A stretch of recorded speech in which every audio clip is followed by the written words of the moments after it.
Stealing the Future, France and the German Supersonic Dream. In 1945, France emerged from the Second World War victorious, but broken. Its cities were scarred, its industry exhausted, and its aviation sector lagged years behind the technological giants of the era. The United States and the United Kingdom had dominated the skies with mass-produced fighters and bombers. Germany, despite defeat, had pushed aviation further than anyone dared to admit. And France knew it. As Allied forces swept across a collapsing Reich, they did not only seize territory. They seized ideas, blueprints, wind tunnel data, experimental aircraft frozen in time by surrender. Among these treasures was a document that would quietly ignite one of the most dangerous technological obsessions in French aviation history, the Messerschmitt P.1101. At first glance, it looked unfinished, an experimental German jet captured before it ever flew.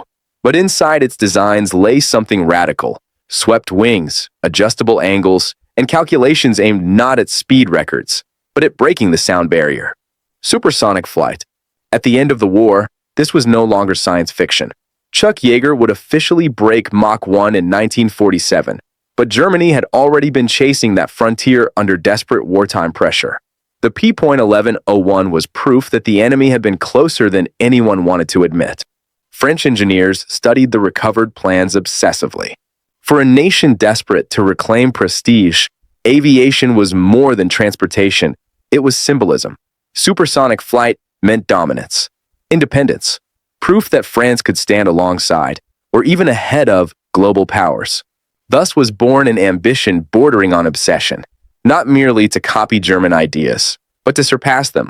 By the late 1940s, French research institutions and military planners converged on a single objective: a supersonic interceptor built entirely on French soil, powered by revolutionary propulsion, unconstrained by conventional limitations. The project would be known internally as VG-70. From the beginning, it was not a safe program. It was a gamble, a dangerous choice. Traditional jet engines of the era, early turbojets, were simply not powerful enough. Supersonic flight demanded thrust far beyond what France could reliably produce in compact form. So engineers turned toward a solution that seemed elegant on paper and terrifying in reality: the ramjet, a stator reactor. Unlike conventional engines, a ramjet has no moving parts, no compressors, no turbines. It relies purely on forward speed to compress incoming air before igniting fuel. At high velocity, it is brutally powerful. At low speed, it is useless.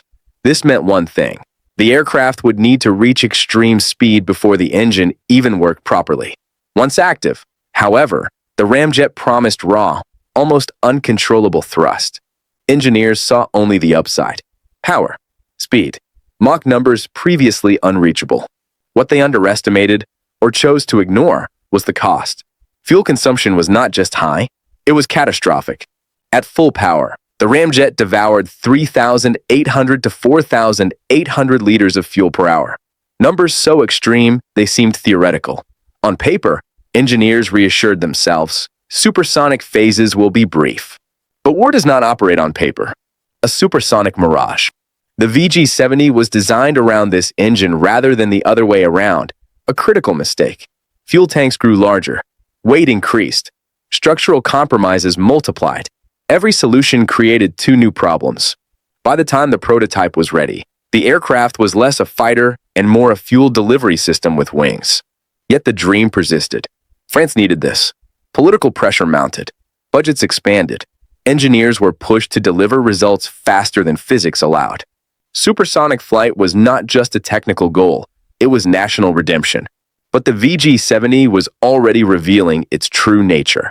On test stands, fuel vanished at alarming speed. Calculations showed that at full supersonic power, the aircraft could remain airborne for only 12 to 15 minutes before tanks ran dry. Then came the comparison that quietly horrified those who understood it. A Lufthansa class destroyer, a 2,600-ton warship, consumed roughly 4,200 liters of fuel per hour at speed. The VG-70, an aircraft weighing a fraction of that, consumed the same amount. An airplane burning fuel like a warship, for minutes of flight, ignoring the warning signs. Still, the program moved forward. In post-war France, Canceling a supersonic project meant admitting inferiority. Engineers warned. Accountants protested. Pilots expressed concern. But momentum had taken control. By 1951, the VG-70 was no longer just an experiment. It was a test of national will. And the jungle of equations, optimism, and political pride had hidden a simple truth. Supersonic speed means nothing if you cannot stay in the air long enough to fight. That realization would come soon, violently. If the VG-70 had a soul, it lived inside its engine, and that soul was insatiable. In the late 1940s, French engineers faced a brutal reality.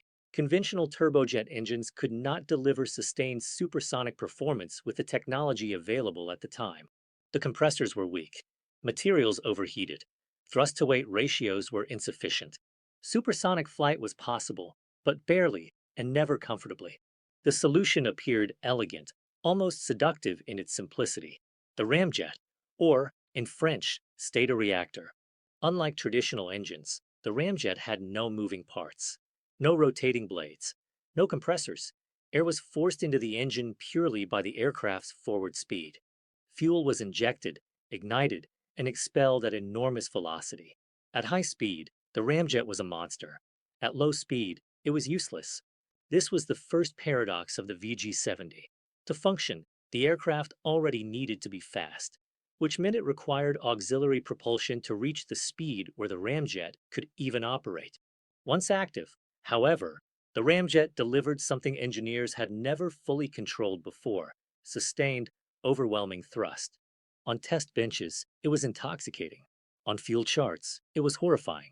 At full power, the VG-70's ramjet consumed between 3,800 and 4,800 liters of fuel per hour. Not per mission, per hour. Engineers tried to rationalize it. Supersonic phases would be brief. The aircraft would dash in, intercept, disengage, return. But when those numbers were placed in context, the illusion collapsed. A Lufthansa class destroyer, a 2,600-ton warship designed for sustained naval combat, burned approximately 4,200 liters of fuel per hour at speed. The VG-70, an aircraft weighing a fraction of that mass, consumed the same amount. An airplane with the appetite of a warship. And unlike a ship, it carried its fuel internally, which meant one thing: time was the enemy. Calculations showed that in a true supersonic flight profile, the VG-70 could maintain speed for 12 to 15 minutes before exhausting its tanks. That wasn't endurance. That was a countdown. Instead of reconsidering the engine, the program made a fatal decision. The aircraft would be redesigned around the ramjet, not the other way around. Fuel tanks expanded. Weight increased. Structural compromises multiplied. The center of gravity shifted dangerously as fuel burned unevenly. Handling characteristics changed minute by minute. Pilots would need to manage not only speed and altitude, but time itself. Every minute past ignition increased risk exponentially. Engineers added more fuel, which increased mass, which demanded more thrust, which increased consumption. The VG-70 entered a feedback loop from which it could not escape. Yet the program continued. Why? Because stopping meant admitting failure, not just technical failure, but national failure. In 1951, the VG-70 reached a milestone: extended powered testing. The results were devastating. Within 8 minutes, more than half of the fuel reserves were gone. Not malfunctioning, not leaking, consumed exactly as designed. Engineers stared at the gauges in disbelief. Every calculation had been correct, and that was the problem. Physics was not broken. Expectations were. The operational cost became impossible to ignore. A single 15-minute flight of the VG-70 cost over 10 times more than an entire hour of flight on a conventional jet fighter like the Dassault Gang.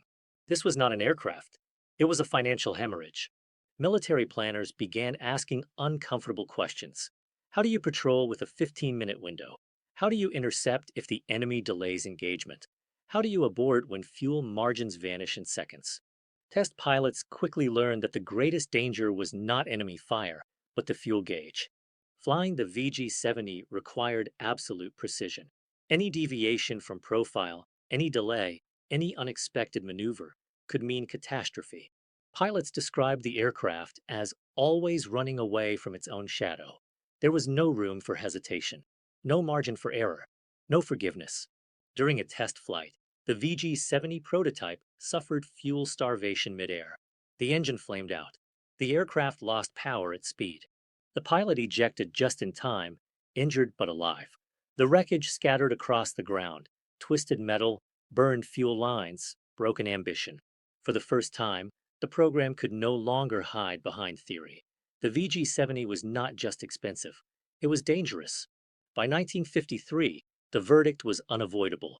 After 280 million francs spent, the VG-70 program was officially cancelled. Publicly, it was framed as a strategic redirection.